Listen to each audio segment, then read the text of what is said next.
Hello everyone, this is Bob and Threadbare, and welcome back to Deus Ex. Hopefully everything looks a lot nice and shinier than it has before.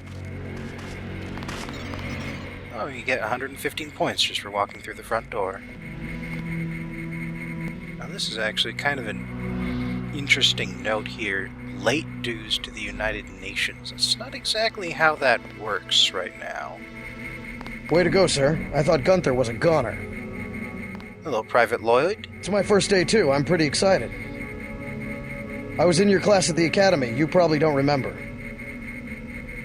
Manderley's office is on level 2. He's expecting you. I wonder what class it is that turns out both privates and agents. And here's the ComVan code. 451. You know, there's something interesting about that number. You see, at Fahrenheit 451, that's the temperature at which book paper burns. It's also the name of a certain additional dystopia novel, and it's also got an additional connection thanks to the Looking Glass Studios. It's been a long-standing tradition to add the number 451 to Looking Glass Studios products. System Shocks 1 and 2 both had the number. This game is Ion Storm, but it has connections. And so do a lot of other games, now that Looking Glass is dead and gone. But its legacy remains. Games like Bioshock 1, 2, and 3, Deus Ex 1, 2, and 3, and also... What the hell? Dishonored. Check in with Manderley on level 2.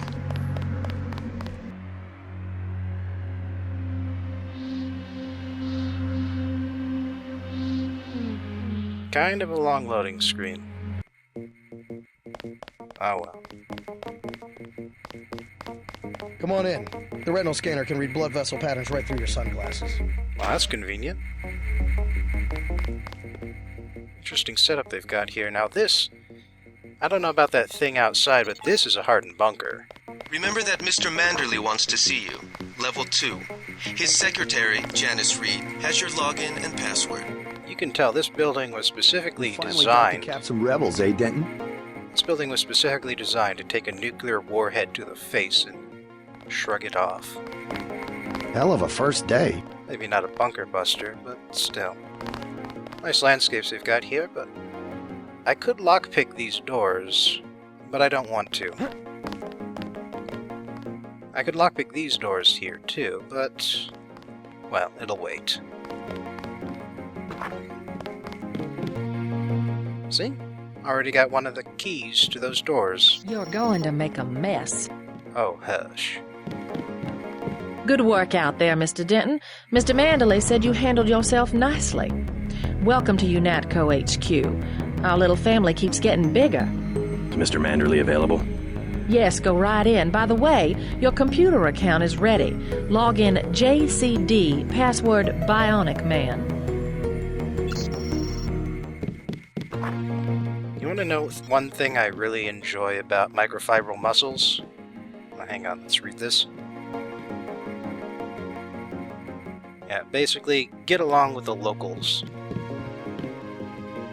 That's all it really has to say. Nice thing about the texture pack is I can actually read those. Ah yes, but here we are. My favorite thing about microfibril muscles, office redecorating. Reporting for duty, sir. The man himself. Splendid. Do accept my apologies about the situation topside? A refreshing change from the academy, sir. Don't despise training, my boy. Even you would be worthless without the shaping touch of drills and studies. So the NSF took a shipment of the ambrosia vaccine? Give me a chopper and a pilot and I'll handle it. I'm sure you could. Yes, indeed. But we're having your brother head up the recovery team. You'll work with Agent Anna Navarra. Why don't we meet when you've seen Jaime for a medical checkup and received your equipment from Sam Carter? You'll be briefed at that time. Yes, sir. Manderley can actually respond to a number of different Weird. Manderley can respond to a number of different... That's enough, Agent. I'm just reading, man. A number of different situations, such as whether... The med center and armory are on level 3. Come on, man. Whether or not you killed the NSF commander, and actually if you only knock out the commander, Paul chews you out, but Manderley does not. I've got work to do. And he'll also make a note if you knock out or kill the one trooper who happens to come up to secure the... You've got to see Carter and Reyes before Manderley can brief you. Who comes up to secure the... I guess the nano-augmentation program is really about to take off. to secure the NSF commander. JC. Mind if I call you JC? Nah, go ahead. Even I don't know what it really stands for. That doesn't look like a trainee crew to me. Glad to have you aboard. Apparently the notes on here is pretty interesting. There's a bunch of questions about stuff that happens later in the game. And over here we've got a number of different dart types. Normal, trank, and flare. I figure I ought to show you what that's all about here. Yep. Instant, disposable, reusable light source.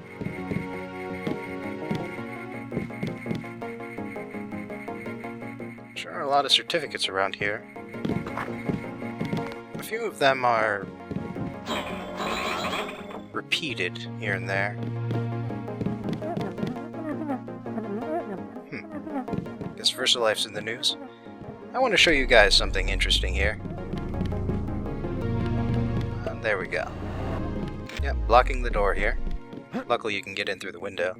Are you sure you pressed the right button? I do not make mistakes of that kind. Your hand might have slipped. No, I wanted orange. It gave me lemon lime. The machine would not make a mistake. It's the maintenance man. He knows I like orange.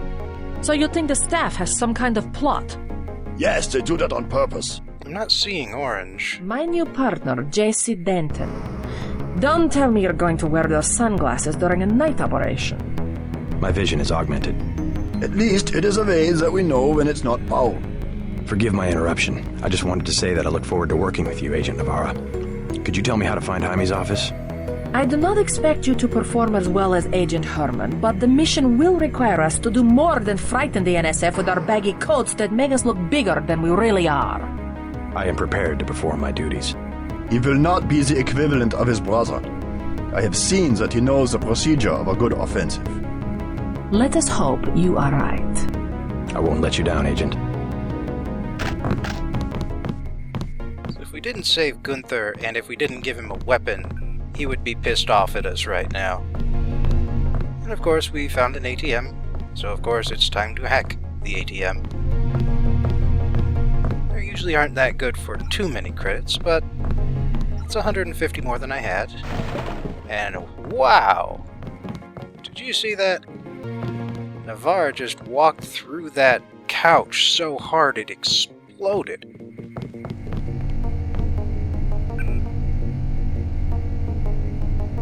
And these are some bulletins, background information, that sort of thing. Again, if you're interested, pause the video now.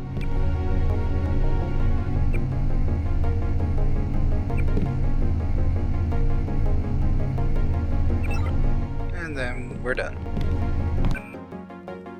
Let's see, I think I've got enough candy bars here, so... Forget how Agent Navarra is not friendly. She has every life to give for her partner. You should get moving. Oh, alright.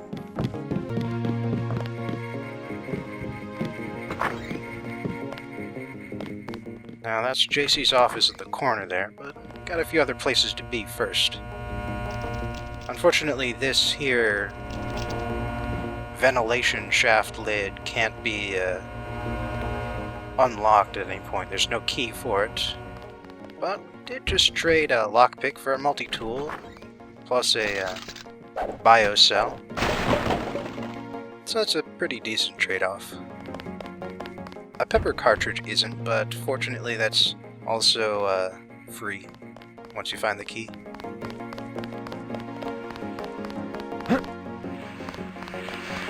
Oh, and here's a cleaner bot. Something interesting about the cleaner bots here is if you step on them enough times, they explode. Well, that was a close one up there. And the explosion deals a small amount of damage, which you can heal using water sources like this one. Only 3 damage. I don't like getting shot at. Not one bit. Eventually the water coolers run out of water, so you can't do that forever, and where's that rushing water sound coming from? Weird. Oh, and here's something else. If you go into the ladies' room, How unprofessional. and you get caught, Manderley will have something to say later. Now, you can go into the ladies' restroom later on, but so long as there's nobody there, nobody realizes you're in there. Some info on the medbot just now. Luckily I'm all healed up, and oh, this is really important here. Some explanation on exactly what to expect down the road in the various canisters. Some pretty interesting IOG information. It's only a mech AUG though. Hey, JC. You look like the real thing. They actually let you operate on people? Just fixed Gunther's knee, in fact. A sticky actuator. So far, I feel more like a mechanic than a doctor. I'm impressed. They actually let you point a gun at people. We'll have to catch up later. I've got to leave for New York right away. Could you send Manderley whatever it is he wants? No problem. Listen, JC. About your augmentations. You know they're preparing to roll out the technology worldwide, right? As long as I don't turn green and grow a pair of antennas, as I understand it. Yeah, well, the design's pretty modular, which means you'll soon have access to upgrades from standard augmentation canisters. Great. Have anything for me? Not yet. But remember, if you find one of these canisters, that you need a medbot for installation. I'll do that. The canisters contain a colloid of ROM modules. Some are generic upgrades, others require you to make permanent choices about how to configure one of your subsystems. It's about time they implemented some of this stuff. One more thing before I go, since you've been briefed on my augmentations. What can you tell me about the info link? Let's see, micro-receiver exostructure in the sulci, mechanocarbon threads on the axons. For queuing, you know, packet routing. Anything particularly interest you? Is there a way to turn it off? The info link? Yeah, or is someone at UNATCO tuned in 24 hours? These might sound a little funny, JC, but I'm not permitted to answer that question. Your clearance is higher than mine? Regarding your systems, I am your physician. No big deal. I was just curious. Carter's out the door and around the corner. He's got your stealth pistol. You better head out. That's not a medical degree. Years of training and you're still all thumbs. Just for reading. You know, I get the sense that Jaime and JC go back a long ways. Like, maybe they were in the training together. Oh, and I looked this up, and apparently, according to Google Translate, that phrase means necessity knows no defeat. And we got the code from behind the plant, which is nice, and throwing knives. I suppose I can show that off. You know what? I'll show off the PS20 here, too. I'll never remember to use it. Yep, there you go. Single plasma bolt and one spook doctor. Huh. Well, luckily that's the extent of the problems of doing that. And throwing knives. Throwing knives are the only distance-ranged low-tech weapon. They're not terribly good. I mean, you can recover them from the walls and from the people you hit, I think. But that's like the only 4 you're going to find in a very long time. So they're not terribly useful. Certainly not something you can rely on. Much like how you can't rely on figuring out what the hell this area is for a very long time to come.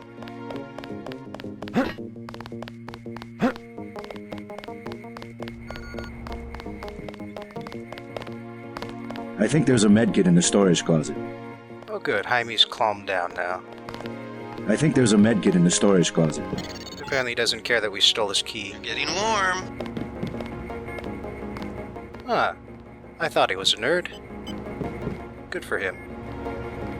I read that one already. And another candy bar, just to be safe. You're red hot. Looks like you found me. Yep, there he is, standing behind that... whatever the hell that is. I mean, I'd like to call it a computer, but we've seen computers and that is clearly not a computer. Now, you can find the code for this storage locker by hacking Alex Jacobson's account, but I forget to do that in this particular playthrough. I'll get it later. But the code is 2001, in case you were wondering. Luckily, we just traded one multi-tool for a lockpick thanks to my investing in the skills. Like leading a mouse to cheese. This thing is starting to give me a headache. Don't worry, we shut it down when you go off duty. I guess I'll get used to it. I'm Alex Jacobson, communications engineer. I suppose you already know who I am. Getting there. You're certainly quicker on the uptake than your brother Paul ever was. Thanks. You're breaking my concentration. Do these people just have something against Don't worry, I'll be watching your back. reading in the future? It'll be interesting to see how the transmission sounds in Manhattan. I bet I could jack you into an online jukebox. We'll have to try that. Don't worry, I'll be watching your back.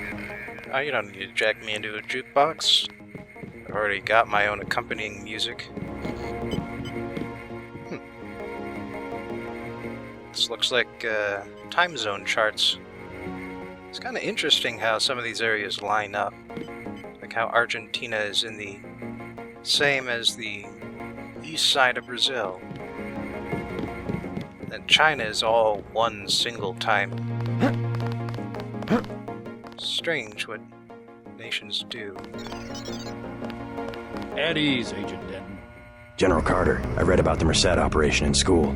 This is a great honor. I'm not a general anymore. Just call me Carter. I can't believe what the NSF did to your family. Enough of that, soldier. We each have our troubles. I lost my children, but you've had to grow up without your parents, which requires more courage. I don't think it matters.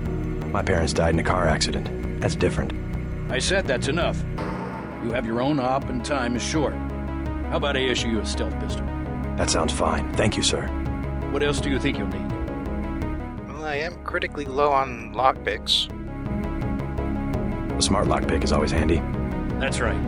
Infiltrate and evade. Engage only on your own terms. Now move out. Manderley's waiting. Hey, what about that guy out front selling munitions? Is that allowed? Oh, Kaplan, right. We've got some screwballs around here, but he's not the problem. It's whoever's been breaking into the armory. Someone at UNATCO's a thief? Yes, sir. And a damn good one. If you try the door yourself, it's infinite. So there's no way in. Doesn't look like there's any keys hidden in here. A little more decorum, please. Oh, what? You don't want to have a trophy? That's too bad. I am not going to hold your hand. You have your orders. I have to prepare for the mission. Oh, hey. This is a diagram for the assault rifle. I'll be getting one of those soon enough. It's pretty much rubbish, but we'll be getting one. Figure I'll at least have to show it off. Way to go, sir. Thank you. And over here are the holding cells. Empty, for now. Since we've only just cleared Liberty Island out. Gunther should have followed orders.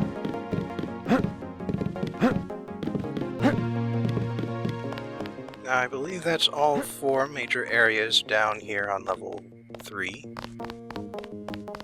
So, at this point, it's just going back to Manderley. I almost forgot.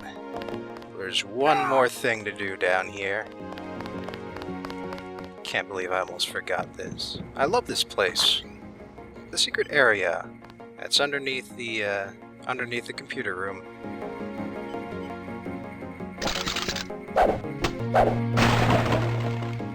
.30-06 ammo, office key, and a scope. Now, normally I rely on the pistol rather than the stealth pistol. The stealth pistol fires faster, but it does about half as much damage. It's got a bigger clip, shorter reload time, slightly worse accuracy. The big thing, of course, about the stealth pistol is that it is completely silenced, and I have no idea why I dropped the regular pistol, because I will be at least holding on to it for a while yet. At least until I get enough mods into the stealth pistol that I think it's at least as good. Anyway, that's the secret area underneath the computer room.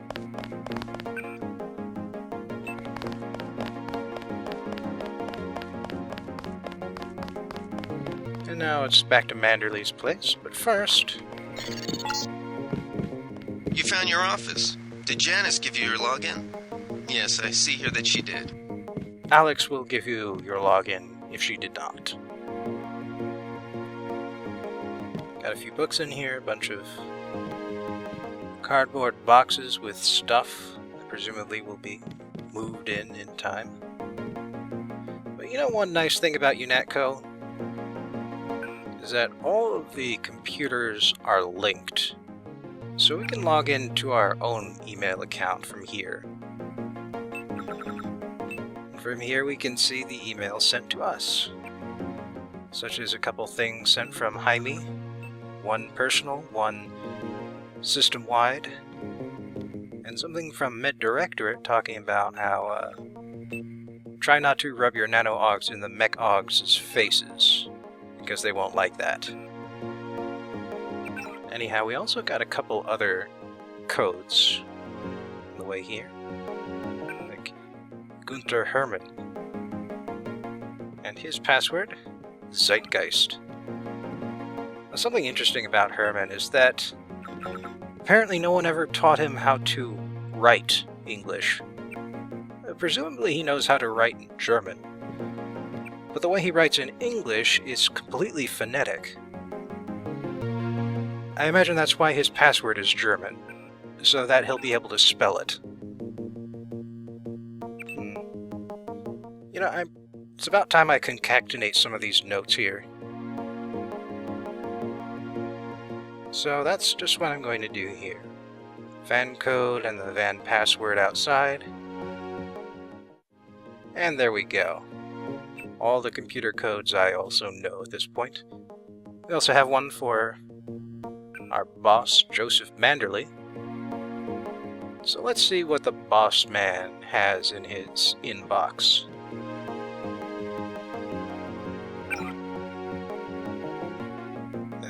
Gunther Hermann complaining about not having a skull gun. And something from a guy named WS at UpNet. Whatever that is. And it's also addressed to Anna Navarra. That's interesting. Anyhow, there are a few other accounts we can look at from here. So that's just what I'm going to do. Jaime Reyes. Got a complaint from Herman. And a more complete version of what he sent us. Fortunately, the icebreaker timed out, so I'll have to wait for it to finish, and there it goes. Oh, and just as a side note, there are 2 accounts that you cannot hack from a level 2 computer. Alex Jacobson and Anna Navarra's. And I forget to check their accounts in this video, but I will in the next one. Looks like this is Janice Reed's account. Looks like she's on some sort of mailing list worried about capitalism in America. They're waiting for you, Agent. Go on in. That will be JC's job. What's that? Power station. The NSF have Ambrosia in a warehouse protected by cameras and booby traps. We want to power down the whole system. We're taking one illicit generating plant, protected by weak groups of NSF. Knock out that plant, and Paul's team can walk right into the warehouse. Just tell me where it is. The NSF are openly resisting our deployed forces, gradually falling back. You'll have to deal with them first. And you be ready, Paul. When the power drops, go in and go in hard. I'll use my discretion. Go in like the U.S. Marshals.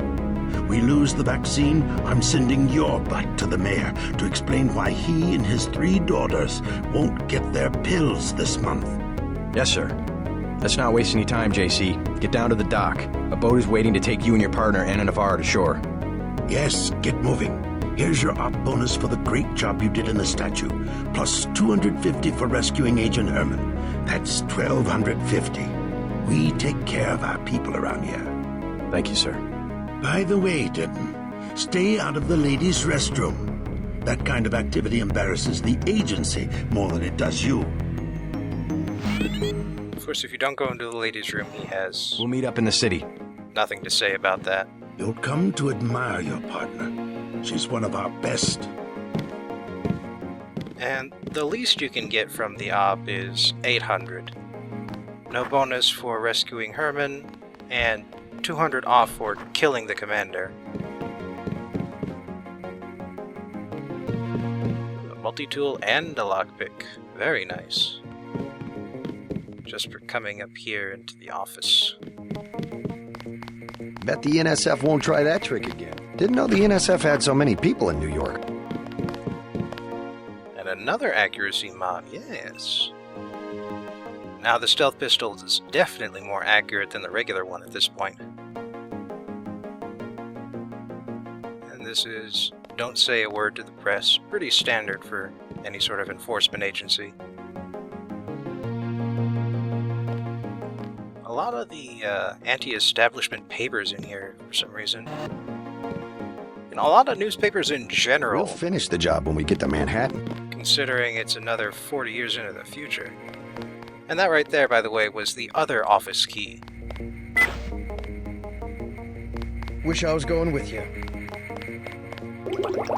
That's right, I took a little bit of falling damage earlier. I can heal it at this water fountain. Luckily, that's not that much damage.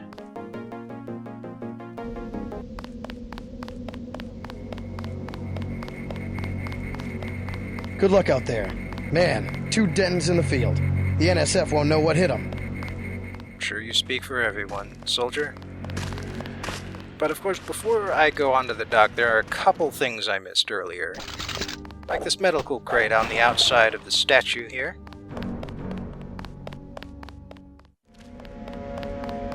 And a lockpick over here on the bench, next to those 2 guys who look like they should be talking but never do. Now with both of those, it is time to leave the island. The boat's ready. Our destiny lies beyond the sunset and across the sea. Let's head out.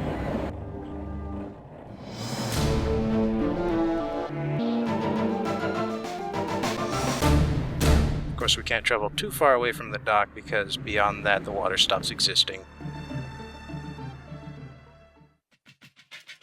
Today's Conspiracy Corner is on a pretty obvious subject: the United Nations. The facts. The idea of an international organization that promotes humanitarianism and world peace goes back for centuries. But the most direct ancestor of the United Nations is the League of Nations, established in the Treaty of Versailles, which ended World War I.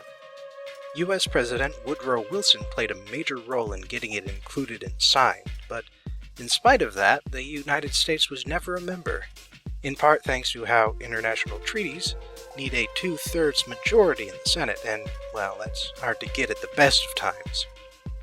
A lot of folks have said that the League failed to stop World War II from happening, and that it was ultimately constrained by the United States' refusal to join, but I don't really buy that.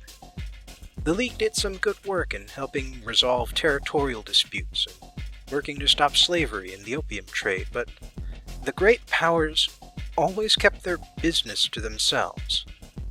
And when the League's demands ran counter to that, they either shouted down the argument, left, or ignored the situation and got themselves kicked out. Ultimately, the League ceased to function during World War II and got replaced by the United Nations in the aftermath. The The UN got its start on October 24th, 1945, just 2 months after Japan surrendered. Initially, it was formed by 51 nations, including all the victorious allies, and even the United States this time, most nations in Central and South America, and most of the Middle East. Since then, and particularly as Asia and Africa decolonized, more and more nations have joined, to the point where the exceptions are easier to list than the members. Non-members include Western Sahara, which has been a disputed territory since the 1960s, Vatican City, which is really only sovereign as a courtesy of the Italian government, Palestine, whose situation I'm sure I don't need to explain, and the Republic of China, which is to say Taiwan. The Republic of China was originally China No. 1, even 2 decades after it lost the war and the mainland to the People's Republic of China.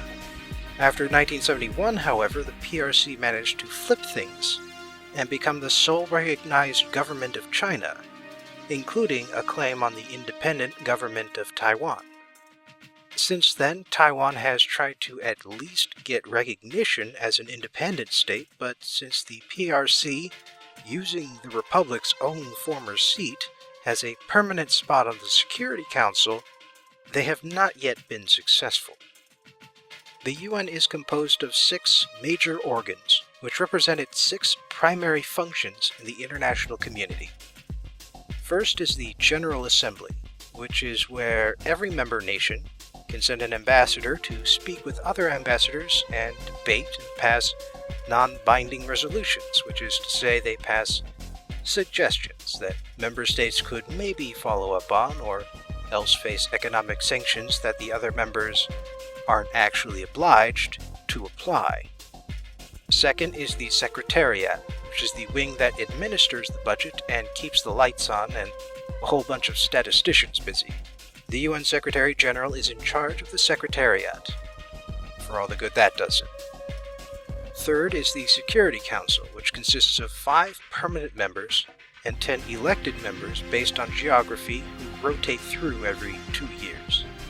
The 5 permanent members are the 5 victors of World War II: the United States of America, the United Kingdom, France, the USSR, later Russia, and China, later Communist China.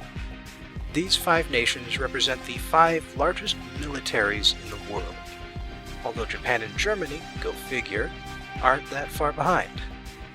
The Security Council has the power to issue binding resolutions and deploy UN peacekeepers, but all 5 permanent members have an undefeatable veto, which means it's never really intervened in anything with a hint of controversy. As for the peacekeepers, I'll get back to that later. The 4th wing of the UN is the International Court of Justice, which arbitrates disputes between states that first decide to bring their disputes before the court and then decide to go along with the ruling, since it's up to the Security Council to enforce rulings and everyone's got at least one friend in high places. The court also tries the occasional crime against humanity, but it only ever gets the opportunity if those who commit such crimes make the mistake of getting ousted, or else visit a country that doesn't particularly like them. 5th is the Economic and Social Council, which oversees the various UN-based agencies that provide economic aid and humanitarian relief to the areas that need it. The last is the Trusteeship Council, which used to manage a few colonies, originally handed to the League of Nations to administrate, but that's been inactive since 1994 when Palau gained independence. Every UN member is obliged to pay for its administration, although the amount it pays is based on the government's ability to budget. There's also a hard cap of 22% of the UN's overall budget so that the organization doesn't get too dependent on too few. There's a separate budget for peacekeeping operations, although contributions are more or less the same as they are for the general budget, and relief programs such as UNICEF and the World Food Program are funded entirely voluntarily. As for the peacekeepers, the UN has no military of its own, or any other means of projecting force. Instead, peacekeepers are police officers military observers, and soldiers, volunteered by member nations. And oddly enough, it's the smaller developing nations that contribute the most to manpower. The top 5 nations who contribute between 9,000 to 4,500 men are Bangladesh, Pakistan, India, Ethiopia, and Rwanda. The most any permanent Security Council member contributes is China, with just under 2,000, which for China isn't that much at all. The conspiracy.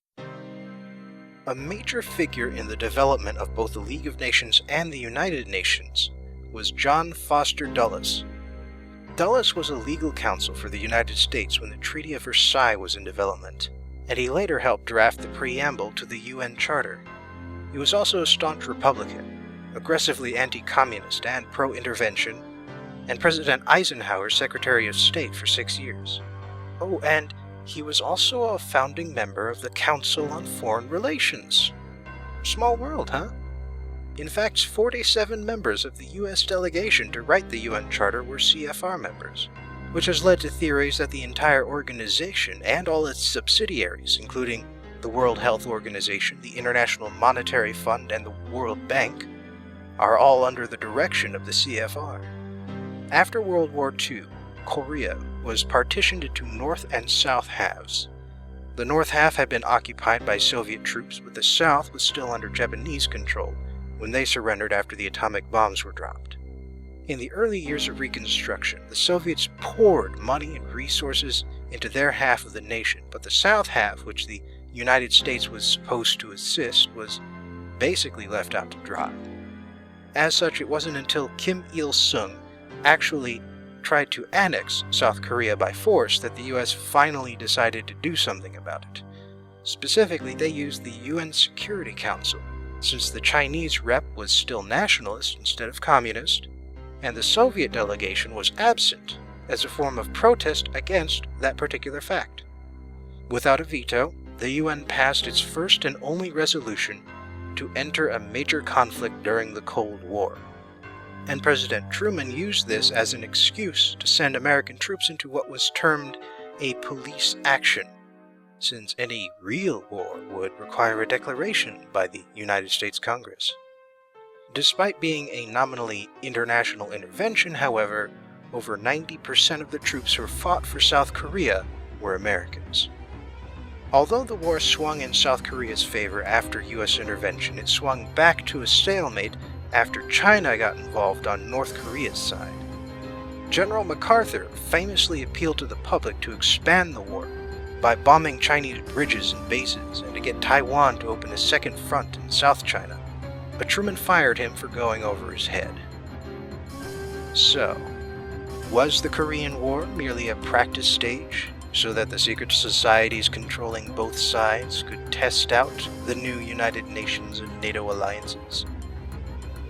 No, not really.